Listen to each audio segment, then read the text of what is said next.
It's Lonely Juice. You know we keeping it juicy. Spilling truth with a smile so sweet. Talking all the buzz from the blogs and the tweets. From the headline to the hometown streets. She bring the flavor, can't nobody compete. Something juicy with Nani Juicy. Talk of the town, yeah, she got the news. Keeping it fun, keeping it true. It's something juicy, keeping it juicy too. Woo! That never gets old. Gotta love that theme song. Hey, I'm gonna have a prize for somebody who memorizes it. Potentially. Allegedly. Luckily, we're not on air. Shoot. FCC, okay. They could get a Juicy Jammer, Jam with Juice shirt or something. That's real. All right, we got something for y'all. So it was a lot going on over this weekend, y'all. And the very first thing I want to talk about is actually coming right out of Wisconsin, Madison, Wisconsin, to be exact. But Morgan Geyser, one of the girls that was convicted in the 2014 Slender Man stabbing, she cut off her GPS monitoring bracelet and left her group home on Saturday night, according to Madison police. Now, I am reading this off of WISN.com, and they really got into it, all right? Now, late Sunday night, though, you guys, they did say that Morgan was found in Illinois and taken into custody. So there is no longer a need to search for Morgan anymore at this time because she is now, she has been found. And they told 12 News that she was found at a Thornton's truck stop with another person. They say that the pair, she left with another person, y'all. She left with another person? Yeah, like somebody helped her from to the escape. home? Yes, bro. But they found her and they took a bus to Posen, Illinois. I hope I'm saying Posen correctly. And they were both taken into custody. Posen is located in southern Cook County, about 25 miles south of Chicago. She first went missing, though, around 8 p.m. Saturday. And that's why I said she was with an adult acquaintance. And I guarantee you it was a guy. It was a guy, a white guy. Probably. It could have been. Now, Geyser was placed in a group home this year after being granted a conditional release from the Winnebago Mental Health Institute. And the family of the person that they stabbed, Peyton Lautner, her family was made aware that this person was out on the loose. Yeah. And they just wanted to make sure that they knew what was going on. But then I don't want to say it's kind of funny because it's not funny, but our guy, Anthony Cotton, she is his attorney. Yeah. Correct. And so he posted a video on Instagram after hearing about her disappearance and was like, hey, you need to turn yourself in immediately. Tony funny as hell. I mean, he's like, I can't help you if you are on the run. This does not help your case. This does not help your case, Morgan. Now, you know that's a Slender Man killer. That's it. According to Madison police, they're not sure if she turned herself in or if she was caught by police, but she is back behind bars, or at least she's in custody. That is so crazy. That was a crazy story over the weekend. I'm not gonna lie, y'all. Look, call me what you want. Call me scared of cat or whatever, but I really was scared. All right, I really sat back and thought about this lady being on the run. Okay, she is known as the Slender Man killer. All right, first off, I'm thinking to myself, how do one of the most notorious killers in the state of Wisconsin get sentenced to some kind of minimum level group home that she was at? She was able to go and cut off her own ankle monitor. This also tells me how she got away. I guarantee you it's one of them old creepy white dudes, all right, who was a pen pal of hers ever since she was a child. I guarantee you it's the pen pal, bro. Pen pal was like, you know what, we could Uber up out of here. I can get you going, Morgan. And he did. But at the same time, I'm glad that they caught that young lady, man, because she don't need freedom. Okay, she need help. All right, I'm not certain if it's the Wisconsin winters that do this to folks or what. They don't be blaming it on Wisconsin winters. You know what? The first thing that I thought of when I saw that she escaped, I said, "Oh my God, we have a serial killer on the loose." Oh my mama, bro, that's what I'm saying. A serial killer on the loose. A serial killer is on the loose right now. I don't know if she's still possessed by Slender Man or not. But I also thought of the victim and the family to hear that the person who stabbed you, 19 times, who stabbed you 19 times is no longer in custody. custody. Yeah. And is out here on the run. Yeah. And is probably trying to come get and find you, maybe. I don't know. You never know today. So I hope that the next step would have been to put this victim and her family on watch, you know, to have some type of security there to make sure that she is okay and nothing happens and they don't come and find her or whatever it is. That was the first thing. The second thing I thought of, bro, was the fact that this woman is out here claiming mental illness. What I think she does have mental illness for sure. Okay, go ahead, bro. We have to stop underestimating people who have mental illnesses, bro, because they clearly know what they're doing and they clearly know what is going on sometimes, not all the time. But I just be thinking saying oh yes, this person is mentally ill. Yes, they are probably mentally ill. Yes, they do need some help, but they are conscious sometimes of what it is that they're doing, and they're smarter than what you would think just because they run around here saying they got mental health issues to try to lighten their sentences and things like that. Just because they look in some kind of way. Absolutely not. For her to sit over here and be able to figure out how to cut off her ankle monitor and ain't nobody checking for her, she knew exactly what was going on, and she has not changed. Not one bit. She has not changed. She's trying to say I think I can be released. I think that I'm ready to get back into society. No, girl. You crazy. Stay your ass right there. Stay kaput. Because stop it. My whole thing, Juice, for real, and this is, I'm finna show y'all something real quick, but this whole thing was making me so upset, y'all, because, a lot of times when they be showing black people or whatever in the, when they looking for us, we get the whole mug shot. They show us our mug shot and everything, and they keep on reiterating that out and showing that to the public. I was waiting for them to show, let's see, let me get this thing.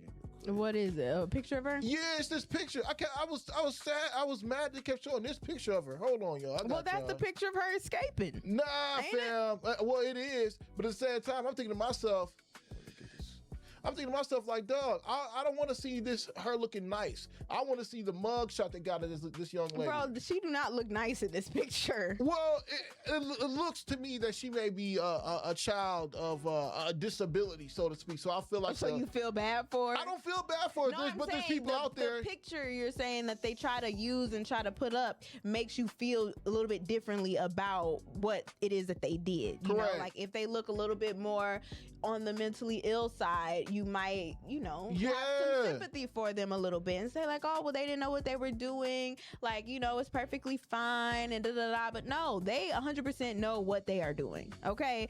They know exactly what it is that they are trying to do. And the girl was trying to escape. With whom? I don't know. Y'all are saying it was with a white man.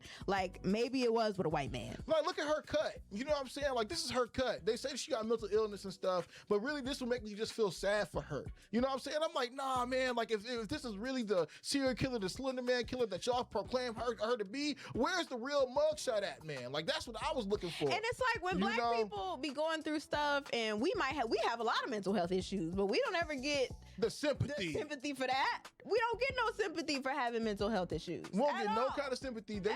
They just put us in the orange jacket, you know what I'm saying, in the orange jumpsuit, and that's just what it be. But this girl, not mass murderer, but serial killer, she was possessed by this Slender Man dude. She get a picture out there looking like this, and again, it would make me feel like she is somewhat disabled if I saw somebody like this, she got half her hair missing. Well, she need to get her disabled self up back behind them bars, because she's cannot be out in society. I'm sorry. And she done ruined her case for sure. Yeah, she definitely has ruined her case. I mean, the thing is though, and I guess we could ask Tony Cotton this question, but what happens after this, right? She gets locked up. But does she get she may get locked up, but does she get does she go back to maximum, or what happens then? Maybe they probably gonna try to say they got to do another psych evaluation on her to see where she needs to be placed and all this other BS. But I'm just glad that the lady is away, and y'all need to keep a better watch and keep a better eye up on her. Even look at this picture of Morgan Geyser, the Slender Woman killer, Slender Man killer, or whatever. Even this makes her look like a genius. You know what I'm saying? She got the glasses on, bro. The haircut, fam. This don't make me feel like she got mental illness, or make me feel like she did any kind of crime. Something crazy. She looked like never mind. I hope you say it. Never mind. I'm just saying, I'm not man. going to. I ain't trying to rib this young lady, but man, Ain't no young lady. It looked like. All right, Dexter. I'm moving along because that was just crazy over this weekend, you guys. But something else that was really crazy this weekend that was revealed was about Donald Glover, aka Childish Gambino. What happened to him? He was performing at Tyler the Creator's Camp Flog Gnaw Festival in Los Angeles on Saturday night, and he opened up about the reason that he had to cancel his tour not long after it began in 2024. And it turns out that he revealed on stage that he suffered a stroke. So he said, quote, "I had really bad pain in my head in Louisiana and I did the show anyway. I couldn't really see well. So when we went to Houston, I went to the hospital and the doctor told him that he had a stroke." What? About a month after his New World Tour began in August of 2024, Donald Glover postponed the tour and then later canceled the remaining dates, citing some health issues. But during his performance on Saturday night, he pretty much told everybody what was the real reason of what went down. He also said that the doctors found a hole in his heart, so he had to have 2 surgeries. Now, reminding y'all that Childish Gambino, or should I say Donald Glover, he's only 42 years old. Young. Okay, he is 42 years old, and he pretty much was just, or at least I'll say this is opening people's eyes of anybody can have a stroke at any age. Like, don't just assume that you have to be older, or even like your health has to have issues for you to have a stroke. It can happen to literally anybody at any time. So just try to keep your health in order as much as you can. Make sure you're getting your doctor's visits. I'm always telling y'all to make sure you get your doctor's visits and make sure y'all are doing everything that you need to do. But that's crazy that he revealed that, you know, but I'm glad he's back. I'm glad that he is feeling a lot better and he's able to talk about it now. Right. No, because that's traumatic, man. Because he did kind of go away for a while. I hadn't really heard much from him. I was thinking that it was more so of him just being in a creative space. I mean, Donald Glover doesn't just do music. You know, he also has his hit show Atlanta, and then other things that he's working on with inside of Hollywood. He's a very busy gentleman, and a talented creative, and I think, well, he will be renowned in the next decade as such. But with that being said, man, shout out to Donald Glover, man, because to go through a stroke is very, very serious, you know, and at the same time, you know, so many people, like you just said, Juice, believe that it only happens in your older ages, but it can really happen at any time. The one crazy thing that I guess was a misnomer before, I didn't know that you could have a stroke and still be out there walking after having a stroke. Yeah, you know, everybody has a stroke differently, I feel like. You know, some people have severe. Right. Where half their face droops. Yeah, like some people That's it's real. very severe for them. Other people it's not so much, which is why he could go walk into the doctor and they just tell him like, "Oh yeah, you had a stroke." You know, and that's crazy, man. So like, because I've seen it to where people, again, I learn new things every day or whatever. I always used to think that like if you had a stroke, half your body would be paralyzed. Somebody that I actually knew ended up having a stroke and they ended up still being able to use and function with their whole body, but they end up losing the capability to be able to speak, you know. And I was like, wow, like this is crazy, man. Like you really need to check on your health. And it's so sad right now too, just because currently what has just passed with inside the big beautiful bill with Donald Trump, a lot of people's health care is going up. So even if you are a person right now who has suffered a stroke, you know, the medication that you have now, you know, it might just price you out. It's sad out here, man, but you definitely need to take care of yourself. You know, take care of yourself and take care of your health, because you know, people always sitting back crying about they're not rich, not realizing how, you know, rich you are if you are just healthy.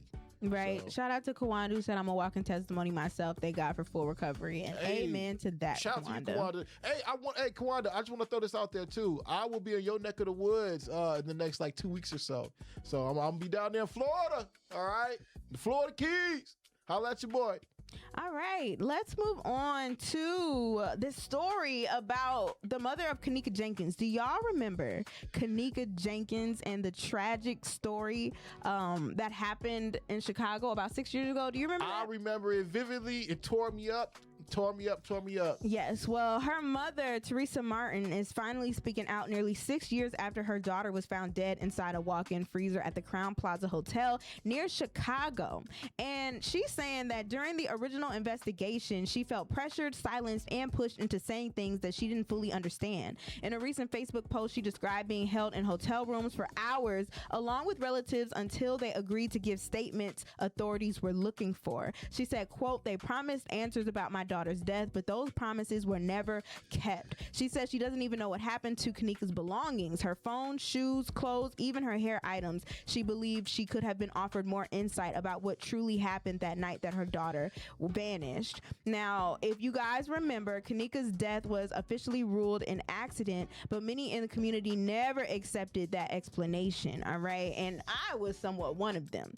They were saying that, was she super intoxicated? Because you remember them videos that they had released of her kind of like stumbling around and walking near the walls because she couldn't really hold herself up. Yep. And then some angle, she was by the freezer at some point, but you couldn't really see or know what she was doing. And it seems like not all the footage was actually revealed because we never saw her physically go into the freezer. Right. Now, I'm wanting to say, like, for real. So I hate to go down the whole rabbit hole right now, but for real though, man, like, I never really believed any of this, like all the video footage that they did show of Kenneka Jenkins, her, like you said before, walking into the freezer area, walking into where the kitchen was, or even walking through the hotel lobby. Like, look at this, man. I had always said this. I truly felt like this video scene right here was edited. Okay, I felt like it was edited. And you got to remember, this is early 2014, 2015. We're not really understanding the powers of what technology could do. We didn't even know or understand AI yet. Who's to say that somebody wasn't actually carrying her, which a lot of people went on to go say that that Kenneka Jenkins looked like she was being carried and walked through this whole place. It didn't look like she was actually walking and having the mobility of herself. Like, I remember somebody saying right here, she even looked like she was like somebody had their arm around her and was just kind of like dragging her. And I also want to say that this same hotel had been linked to other deaths and had been linked to organ harvesting. So it's one of these things where some people would allude to the idea that Kenneka Jenkins at the time was actually being held there and her body frozen so they could prepare her for her organs to be harvested. And that may sound crazy, okay, but the truth couldn't be further from the you know what I'm saying. Right. People are coming at her mother because, if you guys didn't know, their family, well, Kenneka's family, filed a $50 million lawsuit accusing the hotel of negligence for failing to secure the area where Kenneka's body was discovered. The case was later settled for $10 million, with $3.7 million awarded to the mother. And so now people are like, why are you just coming out now? It's 6 years later and what, your money is running dry? Like, why do you feel like you have to come out and break your silence all of a sudden when maybe you should have kept doing that?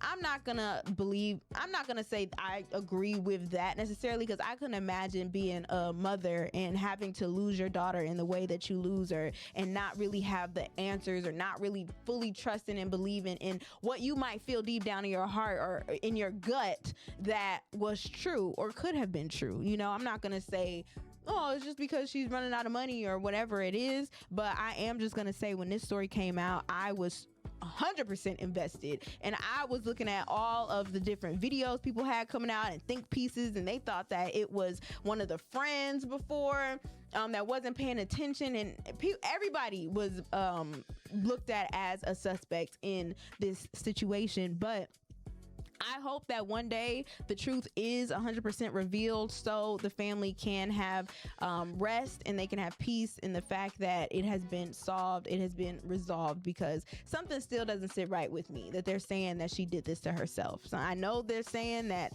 oh, all of the videos and everything is pointing to this, but I truly, myself, I don't believe that that's exactly what happened. And so prayers to the mother and the family that this is still something heavy on her heart and weighing on her mind, and she probably doesn't have any peace from it, you know. So Man, that must feel really, really crazy. Yeah, nah, I know that's terrible, man. I know that's terrible. And, you know, people are going to say what they want to say. But, you know, I can see it from the vantage point of that too, Juice, where it's just like, as a mother, come on now. Like, she's already going through so many different things in her mind about what just happened to her child. Sure, yeah, she's going to take the money up front or whatever, right? But at the same time, her voice was never actually truly able to be heard. A lot of the things that end up happening when you are in cases such as a Kenneka Jenkins or any kind of murder cases, your lawyer will always tell you to be quiet and don't talk to, you know, a lot of the public until something gets settled. So she could have, at that time when she was going through the case with Kenneka Jenkins, had a lot to say, but her lawyer advising her saying, don't say anything because you may mess this whole case up.